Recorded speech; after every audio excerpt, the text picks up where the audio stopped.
va vous lire deux histoires. On va lire L'ami du petit tyrannosaure d'abord, de Florence Sévos et Anaïs Vaugelat chez l'École des loisirs. C'est un livre qu'on aime beaucoup, celui-là aussi.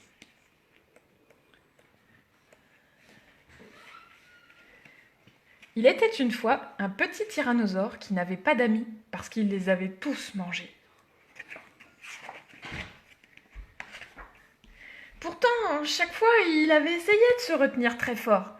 Ça se passait toujours de la même façon. Le petit tyrannosaure rencontrait quelqu'un qu'il trouvait sympathique et s'asseyait à côté de lui pour engager la conversation. Au bout de quelques instants, il sentait une petite faim lui chatouiller l'estomac. Alors il regardait discrètement à droite et à gauche pour voir s'il n'y avait pas une ou deux fourmis à grignoter. Très vite, il se mettait à avoir très faim. Mais comme il trouvait son nouvel ami vraiment très sympathique, il lui proposait d'aller jouer chez lui ou sur la plage. Et c'est là que la catastrophe se produisait. Le petit tyrannosaure se jetait sur son nouvel ami et n'en faisait qu'une bouchée. « Pardon, pardon !» disait ensuite le petit tyrannosaure. Mais bien sûr, c'était trop tard. Ce matin-là, le petit tyrannosaure venait juste d'avaler son dernier nouvel ami. Il était seul à présent, totalement seul dans la grande forêt. Il comprit qu'il n'aurait sans doute plus jamais d'amis. Alors il fut pris d'une immense tristesse et se mit à pleurer. Il comprit aussi que bientôt, il allait avoir très faim et se mit à pleurer encore plus fort. Quelqu'un s'approcha. Ce quelqu'un s'appelait Molo et venait d'une autre forêt.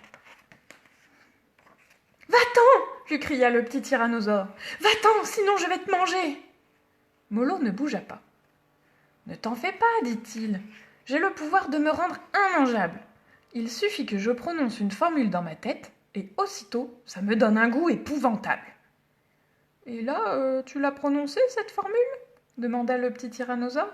« Je viens de le faire, » répondit Molo. Rassuré, le petit tyrannosaure lui raconta toute son histoire. « Écoute, lui dit Molo, j'ai très envie d'être ton ami. Je suis sûre que c'est possible. Mais d'abord, il faut que tu manges. Je vais te faire un gâteau. Je suis un excellent pâtissier. » Tout en répétant sa formule, Molo ouvrit sa valise cuisine et fit très vite un bon gros gâteau. Il s'en coupa un petit morceau et offrit le reste au petit tyrannosaure. « Tu vois, dit-il, tu n'as pas tenté de me manger pendant que je préparais le gâteau. Demain, nous essaierons quelque chose de plus difficile et je te promets que dans 3 jours, nous serons amis pour la vie. » Ensuite, ce fut l'heure de dormir et ils se dirent au revoir. Molo passa la nuit dans une cachette car il ne savait pas dire sa formule en dormant.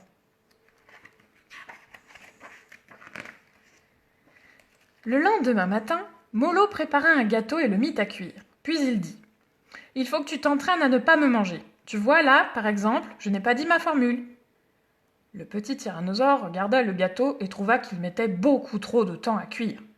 Il se jeta sur Molo et l'avala tout rond.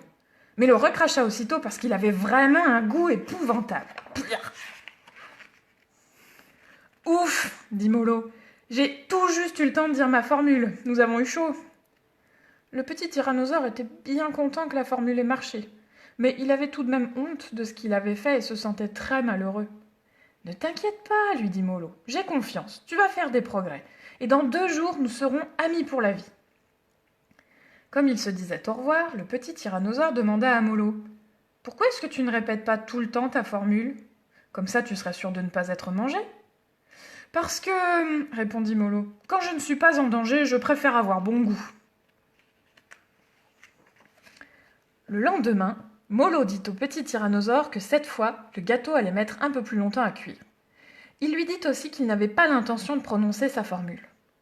Le petit tyrannosaure se jeta sur le sol en pleurant. « Je veux te manger, je veux te manger, je veux te manger !» hurla-t-il. Mais il ne mangea pas Molo, car le gâteau fut prêt juste à temps. « Tu verras, lui dit Molo, il nous reste encore une toute petite chose à réussir, et demain, je sens que nous serons amis pour la vie. » Le lendemain, Molo avait un drôle d'air et un bras dans le plâtre.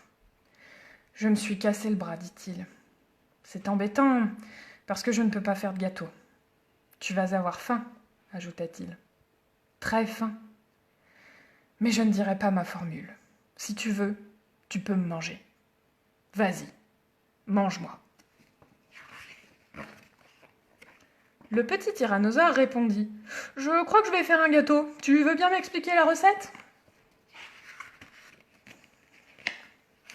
Et c'est ainsi que le petit tyrannosaure fit le premier gâteau de sa vie et réussit à ne pas manger son ami.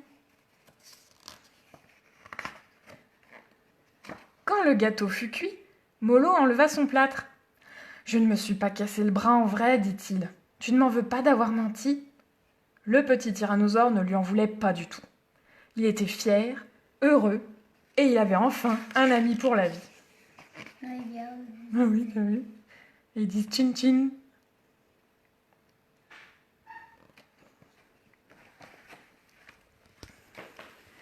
Et maintenant, on va lire Crotte de nez d'Alan Metz, toujours à l'école des loisirs.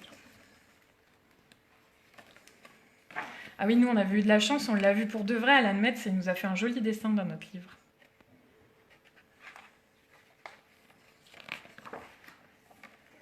Jules et Julie étaient voisins. Chaque matin, ils traversaient la forêt pour aller à l'école. Ça rassurait leurs parents de les savoir ensemble. Mais jamais Julie n'adressait la parole à Jules, qui ne savait pas comment avouer à Julie son amour. Pourtant, un matin, le ciel était tellement bleu qu'il se dit « Aujourd'hui, il faut que je lui parle ». Il vit Julie qui sortait de chez elle pour le rejoindre. Elle souriait. Au moment même où il allait ouvrir la bouche, elle lui dit « Demain, je déménage !»« Mais pourquoi ?» demanda Jules. « T'as pas entendu parler du grand méchant loup ?»« Si, murmura Jules. « Parce qu'il est dans les parages, et tu sais quoi ? Il enlève les petits-enfants et il les mange. Alors demain, on déménage. Enfin, toi, tu ne risques rien. » Et Julie, comme d'habitude, passa devant lui la tête haute. Jules la suivit sans rien dire, ne sachant pas trop bien pourquoi, lui, il ne risquait rien. C'est lorsqu'ils furent au plus profond de la forêt qu'un gros balèze de loup sortit de derrière un chêne. En un clin d'œil, il les attrapa et les jeta dans un grand sac qu'il mit sur son dos. Pendant tout le trajet, Jules y cria et donna force coups de pied. Jules avait un léger sourire sur les lèvres. Enfin, il était tout près de sa bien-aimée. Le loup les débarqua sans ménagement et il sortit en fermant soigneusement les nombreux verrous de la prison. « Qu'est-ce qu'on fait ? T'as un plan ?» demanda Julie.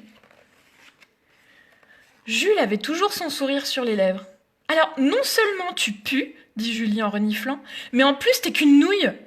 Et elle lui tourna le dos. Jules ne souriait plus, il était vexé, il se lavait au moins une fois par mois.